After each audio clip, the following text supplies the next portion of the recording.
Happy New Year's, guys.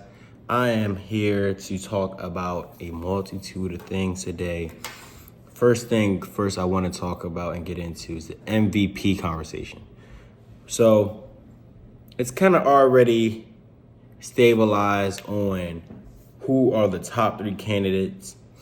And me personally, I'm going to start off right now. I'm going to let you guys know I think Lamar Jackson deserves the MVP this year.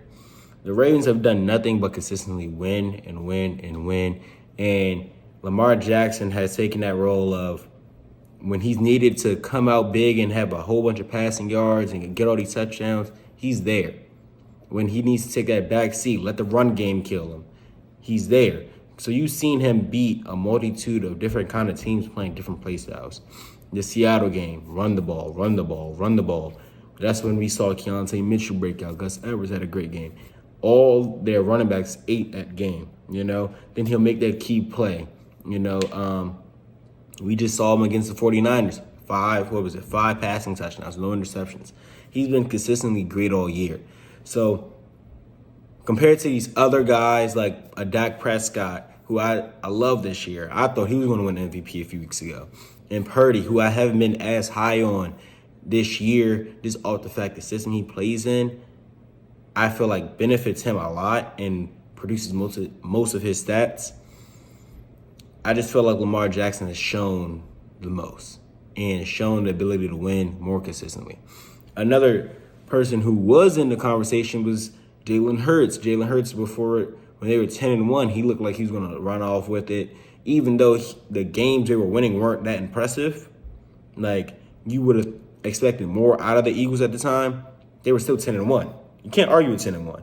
But the fact that they started losing games, especially this stretch of the year, that impacted him being in the conversation for MVP. He's completely taken out. Everyone knows he's not winning MVP this year. And Jalen Hurts is a great quarterback. And we'll get more into Jalen Hurts later in this video about the Eagles' downfall this year. But I want to keep it more on the MVP and have more conversation on why, me personally, I feel like Lamar. So if you look at the stats and compare everybody's stats, they're all comparable. For when you're looking at the passing yards, you really look at, okay, Dak and Purdy, they have way more passing yards. Lamar shouldn't be MVP. But then you look at the total yards because you see kind of the rushing that Lamar, and because that's how dynamic and of a complete player Lamar is. He could pass the ball very well, but then he could also run it. He's the best, in my opinion, the best rushing quarterback in ever. I feel like he surpassed Vic. Fields is making his way into that conversation currently, but Fields don't got the arm like Lamar has currently. So you look at the total yards.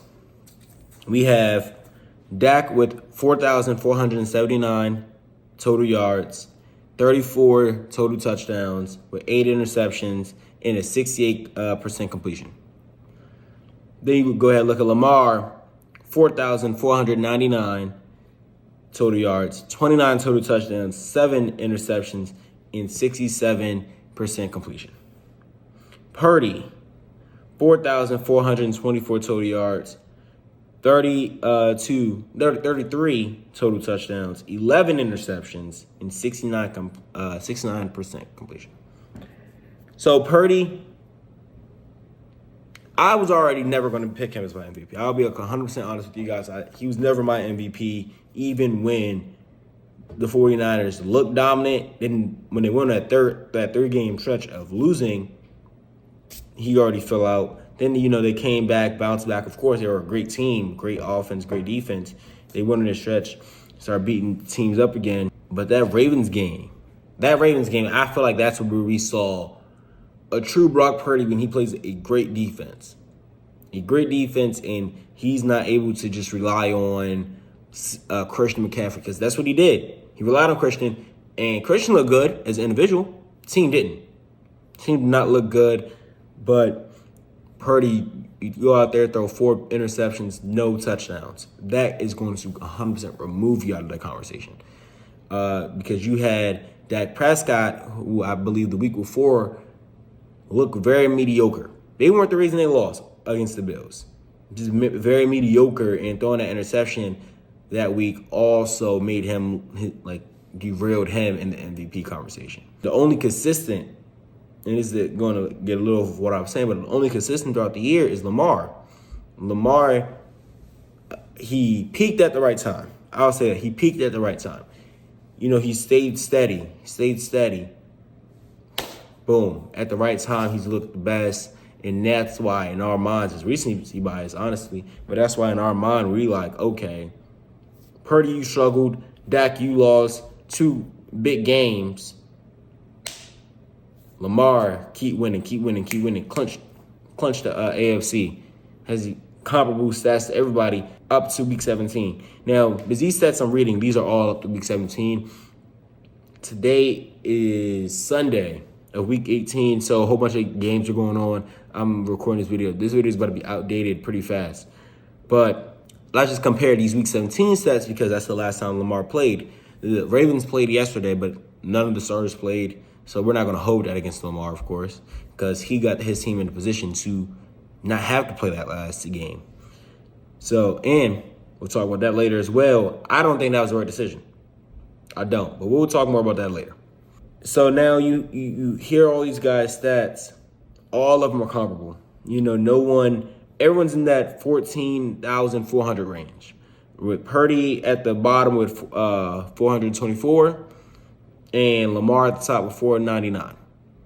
But then we look at the touchdowns, and the stats don't benefit Lamar when it comes to the touchdowns. Because he's at 29 and 29-34. That's not an insane difference, but that's 5 total touchdowns. Yes, you won more games. It's still 5 total touchdowns. So it's not as clear-cut as people might think because Dak and him stats are really like identical. Dak has 5 more touchdowns. He has about 20 less total yards, 1 less interception, and his completion percentage is 1% higher than Lamar. The only difference is Lamar has 1 more games. I think Dak deserves to be an all-pro this year. I feel like he played phenomenal. He just had some bad games or just didn't perform in the brightest moments at times. That Bills game, that defense looked horrible. Could not stop the run at all. Then you go and look at the Dolphins game. Still couldn't stop the run. That game, he didn't look as clean. He looked above average. He looked not him at his highest, probably like a notch under. So that's just my explanation and my thought process on why Lamar Jackson is this year's MVP. I hope you guys can, comment and leave you guys' own opinion. Now we're going to go ahead and get into the next topic.